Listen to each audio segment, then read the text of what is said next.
নমস্কার, আমি বিনয় কুমার। বিনয় যোগাযোগে আপনাকে স্বাগত। আজকে আমি নিয়ে এসেছি একটা নতুন ক্রিয়াটির নাম হলো কপালভাতি। কপালভাতিকে অনেকে প্রাণায়াম বলে থাকেন, কিন্তু আসলে কপালভাতি কোনো প্রাণায়াম না, এটা আসলে একটি ক্রিয়া। যোগশাস্ত্র মতে যে 6টি ক্রিয়ার কথা বলা আছে, নৌলি, নেতি, বস্তি, ধৌতি, কপালভাতি এবং ত্রাটক, এগুলোর মধ্যে কপালভাতি হচ্ছে একটি ক্রিয়া। আপনারা দেখুন কপালভাতি কীভাবে প্র্যাকটিস করবেন। কপালভাতি করার জন্য প্রথমে আপনারা যে কোনো একটা সুখাসনে উপবেশন করতে পারেন। সুখাসন বলতে বোঝায় যেটাতে বসে আপনি অনেকক্ষণ থাকতে পারবেন এবং সুখ অনুভব করবেন কোনো ব্যথা ছাড়া। এই জন্য আপনারা প্রথমে এভাবে সুখাসনে বসতে পারেন বা পদ্মাসনে বসতে পারেন। পদ্মাসনের ভিডিও আমি এর আগে দিয়েছি, আমি লিঙ্কে দিয়ে দেবো, সেখান থেকে আপনারা দেখে নিতে পারবেন। পদ্মাসনে বসার জন্য প্রথমে একটা পাকে ডান পাকে বাঁ পায়ের উরুর উপর রাখলেন, তারপর বাঁ পাকে ডান পায়ের উরুর উপর এভাবে সোজা রাখলেন। কপালভাতির জন্য কিন্তু একদম স্ট্রেট বসতে হবে। দুই হাঁটু যাতে ভূমিকে স্পর্শ করে সেদিকে লক্ষ্য রাখতে হবে। ব্যাকবোন একদম স্ট্রেট থাকবে, মাথা সোজা থাকবে। এরপর হাতকে জ্ঞান মুদ্রায় রেখে এইভাবে দুই হাঁটুর উপর এভাবে রাখলেন। এরপর শুরু করতে হবে কপালভাতি। কপালভাতি টেকনিকটা অনেকে বুঝতে পারেন না, দেখুন আমি সহজ করে বলে দিচ্ছি।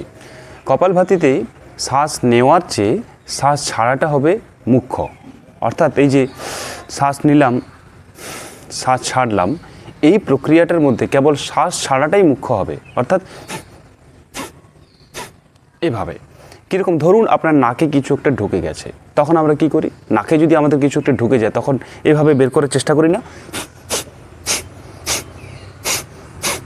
ঠিক এভাবে কপালভাতি হচ্ছে সেই পদ্ধতি। নাক থেকে যেন কিছু একটা বের করে দিচ্ছি। এই প্রসেসটাকে খুব সচেতনভাবে শ্বাস ছাড়ার মধ্য দিয়ে যদি করি তখনই সেটা হয়ে যাবে কপালভাতি। এক্ষেত্রে শ্বাস নেওয়াটা হবে, কিন্তু শ্বাস নেওয়াটাতে মুখ্য ব্যাপারটা থাকবে না, কেবলমাত্র শ্বাস ছাড়ার মধ্যে মুখ্য ব্যাপারটা থাকবে। দেখুন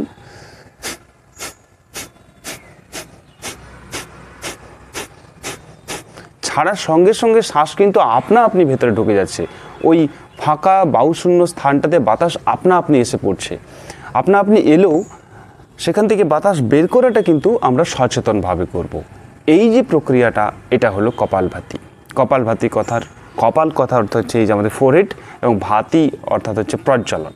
অর্থাৎ আমাদের কপালের মধ্যে যে সমস্ত নাড়িগুলো আছে সেগুলো ক্লিনজিং হয়, সেই জন্য এর নাম হচ্ছে কপালভাতি। মনে রাখবেন, শ্বাসটা যখন ছাড়ছি তখন পেট একটু ভেতরের দিকে যাবে। এই যে আপনারা লক্ষ্য করুন,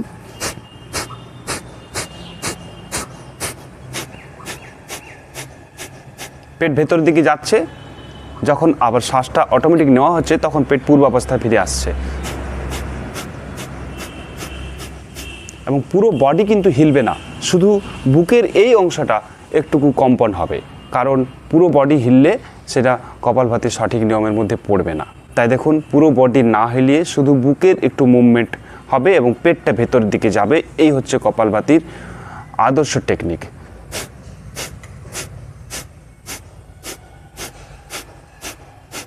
আপনারা নিশ্চয়ই বুঝতে পারছেন। এই প্র্যাকটিস আপনারা 20টি স্ট্রোকে করতে পারেন।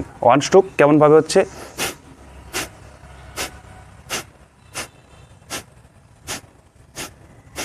প্রথমে ধীরে ধীরে, জোর করে নয়, এরকমভাবে নয়, একটা একটা ধরে ধরে।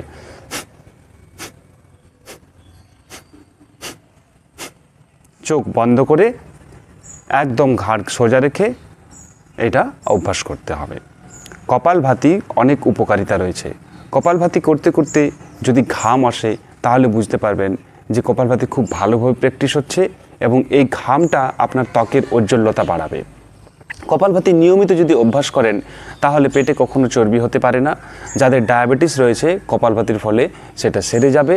এছাড়া যাদের ফুসফুসের সমস্যা রয়েছে, অ্যাজমা রয়েছে, তারা যদি কপালভাতি অভ্যাস করে তাদেরও অনেক ভালো ফলাফল পাওয়া যাবে। এছাড়া হজম শক্তি বাড়ানোর জন্য কপালভাতির বিশেষ ভূমিকা আছে। কপালভাতি অভ্যাসের মধ্য দিয়ে আমাদের ইড়া, পিঙ্গলা এবং যে সুষুম্না নাড়ি রয়েছে সেগুলোর পথ বিশুদ্ধ হয়, সেখান থেকে সমস্ত জার্মস বেরিয়ে যায়, বডি ডিটক্সিফিকেশন হয়। এর ফলে আমাদের মাইন্ড কুল হয়, আমরা যে কোনো কাজে মনোসংযোগ দিতে পারি এবং বেস্ট পারফরমেন্সটা দিতে পারি। ফুসফুস তার কর্মক্ষমতা বাড়াতে পারবে। ফুসফুস কী হবে? লার্জ হবে, অনেকটা বৃদ্ধি পাবে, এবং সে যত বেশি পরিমাণে শ্বাস নিতে পারবে এবং ছাড়তে পারবে ততই তার কর্মক্ষমতা বৃদ্ধি পাবে এবং আমাদের শরীরকে সে ভালো রাখবে। যাদের খুব অ্যাংজাইটি, রাগ, উদ্বেগ এগুলো রয়েছে, তারা যদি নিত্য কপালভাতি অভ্যাস করেন তাহলে সেগুলো থেকে রেহাই পাবেন এবং মন অনেকটাই শান্ত হয়ে যাবে। আপনারা যারা প্রথম অভ্যাস করবেন বা যারা বিগিনার্স, তারা প্রথমে 20টি স্ট্রোকে এটি অভ্যাস করবেন, অর্থাৎ এরকমভাবে 20 বার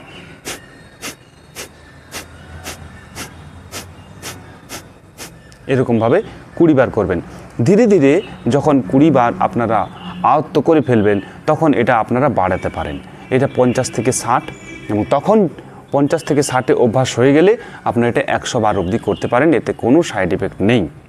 তবে কিছু প্রিকশন রয়েছে, যাদের পেটে অপারেশন রয়েছে, কিডনি অপারেশন হয়েছে বা পেটের এই জায়গাতে প্রচুর পেন রয়েছে বা ব্যাকবোনের কোনো একটা হাড়ে ভীষণ রকম চোট লেগে আছে, তাদের এই আসনটা কিছুদিন না করাই ভালো।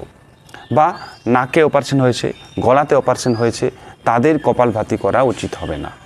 বা লিভার যাদের প্রকাণ্ডভাবে বেড়ে গেছে, তাদেরও কপালভাতি প্রথম অভ্যাস করা ঠিক হবে না। অপারেশন হওয়ার পর যখন সে সুস্থ হয়ে যাবে তারপর সে কপালভাতি অভ্যাস করতে পারে, তাহলে পেটের আর কোনো রকম সমস্যা দ্বিতীয়বার হবে না। কপালভাতি যদি নিত্য অভ্যাস করা হয় তাহলে স্কিনের মধ্যে উজ্জ্বলতা বজায় থাকে এবং সহজে বার্ধক্য আসে না, স্কিন খুব গ্লো করে। অতএব প্রতিদিন কপালভাতি অভ্যাস করবেন এবং কপালভাতি অভ্যাসের পর অবশ্যই একটু শবাসন করবেন। আমার ভিডিও যেহেতু আপনারা দেখেন তাই শবাসন জিনিসটা এতদিনে হয়তো বুঝতে পেরেছেন। আমি আজকে শবাসন দেখাচ্ছি না, আজকে ভিডিও আমি এখানেই শেষ করব। ভিডিওটি যদি ভালো লেগে থাকে তাহলে অবশ্যই আপনারা লাইক করবেন, কিছু বলতে চাইলে কমেন্ট করবেন আর শেয়ার করে দেবেন যাতে অন্যদেরও কাজে লাগে। আমি আপনাদের সুস্বাস্থ্যের জন্য ভিডিও তৈরি করছি, আপনারা আমার চ্যানেলে সুস্বাস্থ্যের জন্য কমেন্ট করবেন, লাইক করবেন, শেয়ার করবেন এবং ভালোবেসে আমার চ্যানেলটি দেখবেন, নিয়মিত দেখবেন।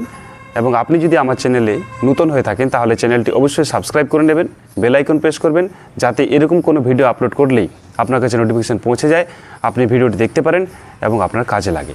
ভালো থাকুন, সুস্থ থাকুন, যোগাসনে থাকুন।